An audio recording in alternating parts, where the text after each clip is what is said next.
मेरे father politics में थे तो वो ज़्यादातर बाहर ही रहते थे, और उसके बावजूद कभी ऐसी कमी नहीं खली कि पापा नहीं है, क्योंकि चाचा लोग होते थे। पर तो मुझे लगता है कि न्यूक्लियर फैमिली का अपना चार्म होता है। हमारे जब फेस्टिवल्स होते तो हम 30-35 लोग खुद ही होते थे, हमें किसी की ज़रूरत ही नहीं है। मतलब शादी ब्याह में अगर चाचा ताऊ सबका घर बार बना लिया तो हम 200 लोग तो खुद ही हो गए, तो हमें किसी की क्या ज़रूरत। अब तो मैं देखती हूँ कि भीड़ जुटाने की ज़रूरत पड़ रही है न्यूक्लियर फैमिलीज़ में लोगों को। तो एक आई थिंक वो मज़ा था जॉइंट फैमिली का। मतलब रात को खाने के बाद वो आंगन में बैठ के चर्चा हो रही है, और बहुत पॉलिटिकली एजिटेटेड डिबेट्स होते थे, बहुत पढ़ाई लिखाई पे होता था। मुझे याद है कि मेरे बाबा दादी दोनों इंग्लिश बोलते थे। अरे वाह। हाँ, दे वर ऑल इंग्लिश स्पीकर्स, लेकिन वो हमेशा एक बार मुझे याद है, मुझे डांट पड़ी, ये गिट पिट अंग्रेजी में मत करो, हिंदी सीखो। तो जब मैं प्रवक्ता बनी, और मुझे ये कहना नहीं चाहिए, लेकिन जब मैं प्रवक्ता बनी तो मैंने जर्नलिज्म करीब 20 साल अंग्रेजी में और खालिस हिंदी में किया था, बिकॉज बिजनेस न्यूज। बिल्कुल बिल्कुल बिल्कुल। फिर मैं प्रवक्ता बनी तो हिंदी में करना था। तो अच्छा, आप सोचते हैं इंग्लिश में और आप ट्रांसलेट कर रहे हैं तो वो दिख रहा है। फिर धीरे धीरे जब आप बोलने लगे ना तो आपको अपना बचपन याद आने लगता है। तो आपको याद आया कि अच्छा, कुछ लोग कहते हैं आपकी हिंदी बड़ी अच्छी है। मैंने एक्चुअली अच्छी हिंदी सुनी है। मेरे बाबा दादी माँ पा जो बोलते थे वो अच्छी हिंदी थी, वो ये स्लैंग नहीं थी। जैसे मेरे बच्चे कभी कभी बोलते, मुझे लगता है हे भगवान मेरे कान क्यों नहीं बंद। एक दिन मेरे लड़के ने क्या कहा, क्या बोला, आप कुछ मत करिए। मैंने कहा ये क्या शब्द है, सब स्कूल में बोल रहे हैं। मैंने कहा वो भाई।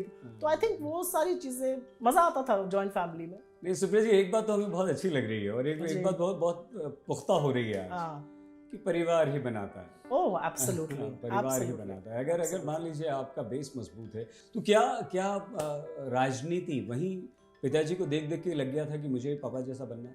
पापा जैसा, मतलब पापा मेरे आदर्श हैं। फाइटर थे, किसी के सामने झुकते नहीं थे। तो एक ये था कि आदमी तो सही है, ऐसा बनना है। पर मेरी माँ का जो रोल था घर में, बिकॉज पापा was not there, she was the real person who wore the pants. तो वो बहुत ही मजबूत थी और बहुत करेजियस थी। तो उनसे भी थोड़ा बहुत लिया। लेकिन राजनीति का शायद कीड़ा मुझे अपने बाबा दादी से भी आया। अच्छा। क्योंकि दादी स्टोरी सुनाती थी कि कैसे वो सेवाश्रम में रही गांधी जी के साथ। फिर कभी कभी बताती थी कि कैसे वो लोगों ने ये आंदोलन किया। उन्होंने पूरी मुझे हरिजन की कहानी एक्सप्लेन करी थी। तो ये लगता था कि राजनीति एक सशक्त माध्यम है कुछ करने का, ये कीड़ा था। और फिर पापा को देखती थी कि उनको लड़ते हुए या कोई कानून पास करते हुए। रात में जब वो लोकसभा के मेंबर थे, तो जब रात में अपना बिल्स पढ़ते थे तो मुझे लगता था ये कानून बनेगा, ये हमारी जिंदगी निर्धारित करेगा, ये 4-5 लोग पढ़ के बना देते हैं। तो ये सब बहुत था। लेकिन हाँ, मुझे लगता है कीड़ा तो था राजनीति का।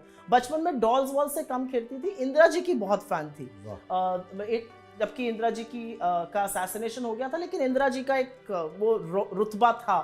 तो वाइट कलर की एक मेरी दादी की साड़ी थी ग्रीन बॉर्डर की, और छोटी सी थी, उसको पहन के इंदिरा गांधी बन जाती थी। पर हाँ, राजनीति अच्छी लगती थी। ये अच्छी लगती थी कि चेंज यहाँ से होता है, तो यहाँ तो जाना है, यहाँ तो पहुँचना है। एक ये था पुट।